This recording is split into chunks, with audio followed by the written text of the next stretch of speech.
याद रखें, एक छोटा सा झूठा जुमला किसी की पूरी जिंदगी बर्बाद कर सकता है और हमारी आखिरत भी।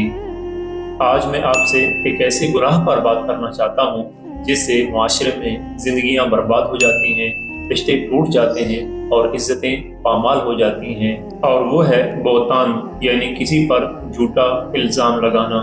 ये गुनाह न सिर्फ अखलाकी एतबार से बहुत घिनौना है, बल्कि कुरान और हदीस में भी इसकी सख्त सजा बयान की गई है। इमाम सादिक अलैहिस्सलाम फरमाते हैं कि जो बात तुम दूसरे के बारे में कह रहे हो, अगर वो उसमें मौजूद है तो ये गीबत है, और अगर ये बात उसमें मौजूद नहीं है तो ये बहतान है। गीबत दरअसल सच बोलकर किसी को नुकसान पहुंचाना है, और बहतान किसी के बारे में झूठ बोलकर उसकी इज्जत पामाल करना है। और झूठा इल्जाम लगाना दोनों में सबसे बड़ा गुनाह है।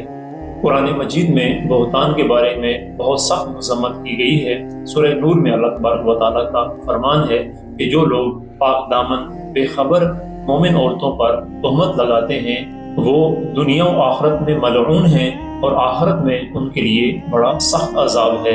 यानी दुनिया में अल्लाह की लानत है और आखिरत में सख्त तरीन अजाब है।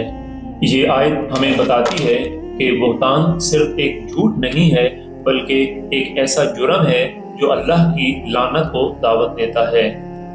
बहतान को गुनाहे अजीम कहा गया है, यानी अल्लाह तबारक व तआला ने इसे अजीम तरीन जराइम में शुमार किया है। हज़रत मोहम्मद मुस्तफ़ा सल्लल्लाहु अलैहि वसल्लम ने इरशाद फरमाया कि जो कोई किसी मुसलमान के बारे में ऐसी बात कहे कि जो उसमें मौजूद न हो, तो अल्लाह तबारक व तआला उस शख्स को जहन्नुम के कीचड़ में रखेगा, यहाँ तक कि वो अपनी कही हुई बात का हक अदा कर दे।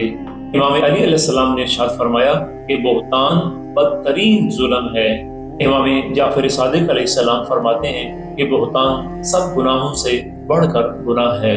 इमाम अली ज़ैनुल आबिदीन अलैहिस्सलाम फरमाते हैं कि मोमिन की इज्जत अल्लाह की हुर्मत है, और जो कोई भी किसी मोमिन की इज्जत पामाल करता है वो अल्लाह की हुर्मत को तोड़ता है।